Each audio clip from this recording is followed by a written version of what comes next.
everybody, it is Katie here, and Shadowhunters is officially back in business.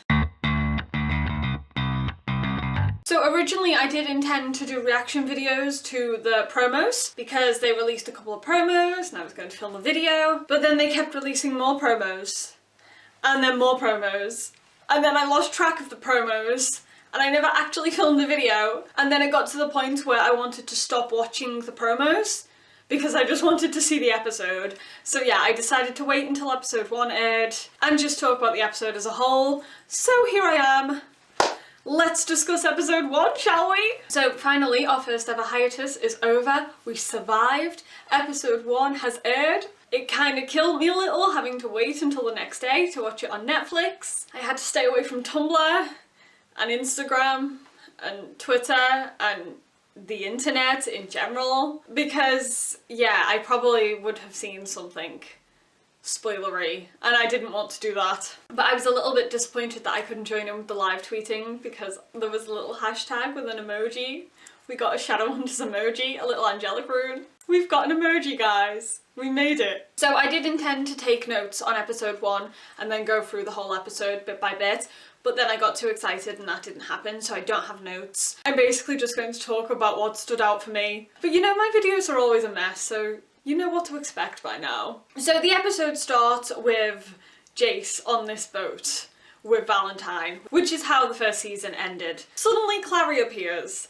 I kind of knew straight away that it wasn't actually Clary because we know that they don't get reunited straight away. So obviously it turned out to be Valentine pretending to be Clary to test Jace's loyalty. And can we just talk about the fact that Valentine was willing to let Jace just kill 2 of his team for the sake of a loyalty test? What does that tell you about Valentine's loyalty? You can just have these Shadowhunters as practice dummies, it's fine. What a great guy Valentine is. So yeah, poor Jace gets dragged off to whatever creepy torture chamber Valentine has.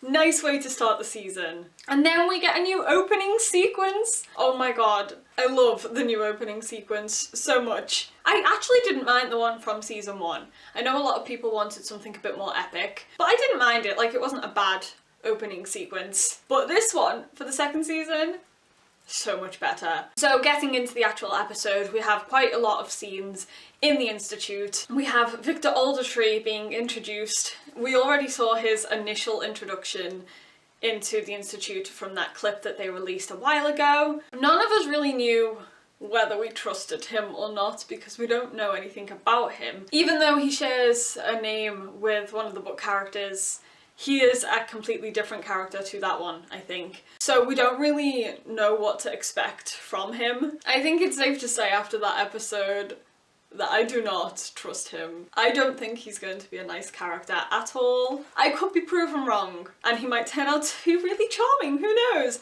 But I don't think he is someone to trust. However, that man is fine. His accent, the way he dresses, boy!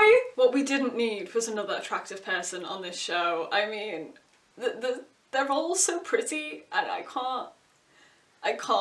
So yeah, anyway, we get a lot of scenes in the Institute where everyone is quite tense because of this new authority figure that's swooped in with his ideas. What was also great about this first episode is we finally get some scenes between Clary and Jocelyn. One of the first things that we see in the episode is Clary meeting Jocelyn in the greenhouse. And I've been really looking forward to seeing Jocelyn because obviously we didn't get to see that much of her in the first season. What I like about this show is that they've woken her up a bit sooner rather than dragging it out. It means we get to see more of the relationship between Clary and Jocelyn. And you also get to see how much Jocelyn really cares for Clary. She's been wanting to protect her from this world for so long and now she has to face Clary being thrown into it. It also broke my heart a little when Simon came to join them in the greenhouse and Jocelyn realised that he was a vampire. And I just felt so sorry for her because all this has happened while she's not been there. She hasn't been able to help them with any of this. So I'm really looking forward to seeing how her character progresses over this season. I'm also looking forward to seeing more of her relationship with Luke because we didn't get too much of them in this episode. But I'm assuming they are going to be quite a focal point of this season because they have such such a strong bond, and I'm assuming that's going to be explored a lot. So throughout the episode we keep cutting back to scenes of Jace with Valentine on this ship of his. Those scenes were very intimidating.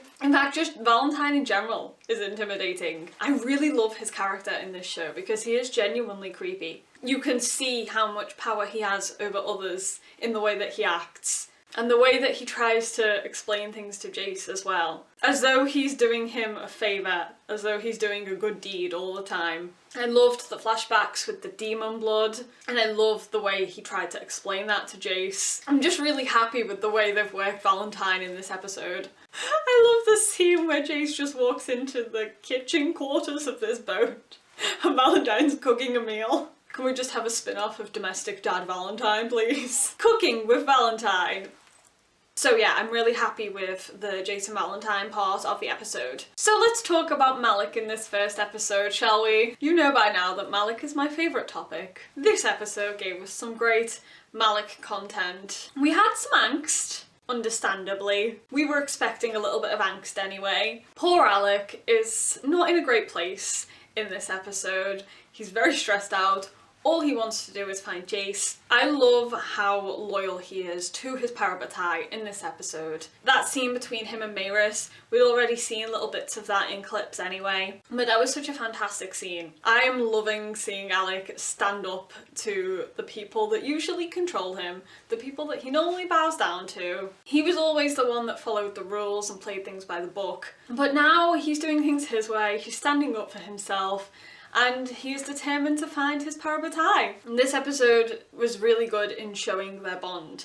I mean, the first season did that a lot anyway, but this episode just reiterated it. He asks Magnus for help in tracking Jace through the parabatai bond, and Magnus doesn't want to do it because he doesn't want to see Alec in pain. And even though it was quite an angsty scene, I really enjoyed it because it showed the lengths that Alec would go to for Jace. But what we also get later on in the episode from these scenes is Alec realising what he's doing to Magnus. Because he's tense and getting stressed out, he's pushing Magnus away, and so we end up getting that lovely scene on the balcony where they kind of talk it out. Again, we'd seen little clips of this in promos every now and then, but seeing the whole scene was a lot better. Seeing Alec apologise for how he's been acting, I absolutely adored that scene. I just love the relationship between them, because we're not dragging out tension anymore, we're dealing with it. We're having talks. Alec's apologising. It's going well. I'm so happy with how their relationship has been shown in this first episode. I can't wait to see more of them being supportive of each other as the season progresses. Okay, so let's talk about poor Simon. My poor little vampire baby. So Aldertree decides that he doesn't want downwelders in the Institute, so he kicks Luke and Simon out. Simon has nowhere to go, so Luke takes him to the Jade Wolf and says that he can stay there. The other wolves aren't happy with that and they leave him in a storage room with boats instead. Poor Simon, he's just not having a very good time. He's also trying to confess his feelings to Clary. The climbing is going to happen in this season. That was a part of the books that I really didn't enjoy, so I'm kind of hoping that they move past it more quickly. But regardless of that, I love scenes between Simon and Clary in the show because I think Kat and Alberto are great together on screen. And even though Simon's struggling with his feelings towards Clary in this episode, we still get to see more of their friendship when they both get locked in that little storage unit and they're reminiscing about the past. It's just a cute and lovely scene and I just really love their friendship. So I'm hoping the romantic elements don't take over that friendship between them. It's going to create some tension, but I'm ready for that, I'm expecting it. So Izzy in this episode, we don't really get to see that much of her. One of my favourite scenes in this episode is the training scene between her and Clary. We'd already seen that because they'd released it previously, but that's still one of my favourite scenes because I just love it. It was shot so perfectly and the music was great and Clary and Izzy were great. Yeah, that was a perfect scene. But Izzy is on side with her brother, they both want to find Jace, they're both not happy with the way the Institute is going at the moment. I'm very curious to see where Izzy's character goes this season. I'm a little bit worried as well because I know in some of the promos they keep showing this clip of her crying whilst Victor is standing behind her, and I'm very curious about the context of that scene because right now it could mean anything. I'm very intimidated by it. I also would like to keep Victor Aldrich as far away from Izzy as possible. Stay away from her. But this episode shows, like Alec, that she is willing to do whatever to save Jace. So let's talk about the ending parts of the episode. Valentine ends up bringing Jace to this vampire den. That scene was so creepy. Jace walks in there and these vampires are attacking mundanes and he starts fighting with them, and then he brings the leader of this vampire group outside. She starts talking about her rights because technically Jace isn't allowed to kill her, he's supposed to take her to the clave, but this was Valentine's plan all along, to put him in this situation. This is his way of proving that the demon blood inside Jace will make him kill. So you have this really creepy vampire just taunting Jace, and then Valentine joins in as well, and it ends with Jace actually killing her. I really loved that scene because you could genuinely see Jace's struggle, and obviously Jocelyn shows up and tries to shoot Jace with arrows. Valentine jumps in front and takes the arrow instead. So shit has gone down. I thought it was a fantastic way to end the episode because now Jace is going to think that everyone's out to kill him. He knows that Jocelyn isn't afraid to shoot him down. Valentine is going to use that in his favour to get Jace on his side. It's going to cause tension between Clary and Jocelyn. So yeah, it was a great ending. Got me really excited for the rest of the season. What I also need to talk about in that scene as well is the portal. I loved the first season. I always try to be positive about the episodes and optimistic. One of the few problems that I did have was that some of the effects were a little bit questionable. It never really bothered me though because obviously first seasons, they're known for bad effects. I've watched a lot of supernatural fantasy type dramas that have had terrible effects in their first season. I'm used to it by now. But the portals in season 1 weren't that great. I knew for season 2 that we were going to get in a whole new team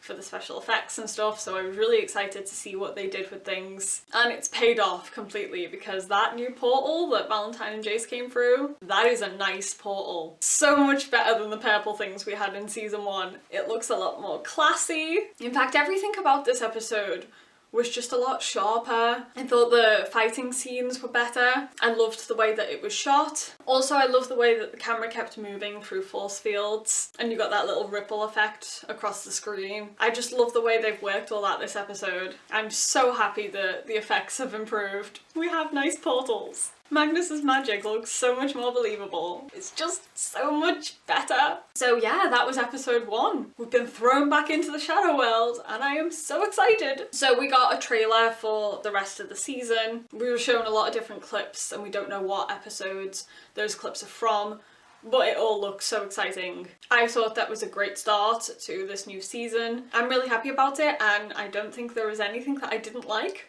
There wasn't anything that disappointed me. So yeah, I'm just very excited for the rest of this season and to have Shadowhunters back in my life because I needed it back in my life. I have missed this show so much. I think Shadowhunters has really stepped up its game from the first season because I think everything's improved a little bit. So that's all I can think of to talk about right now with regards to the first episode. I know I say this all the time, but there is probably lots that I've missed out. Feel free to offload your thoughts down in the comments. If there's anything that I've skipped talking about, then please talk about it with me in the comments. I am always down for discussing this show. I'm so happy to be making videos again. I love getting involved with the fandom. I love theories as well, so if you have any theories for what's going to happen this season, then let me know all the things. So I will leave it there for now and see you next week for episode 2. I'm excited.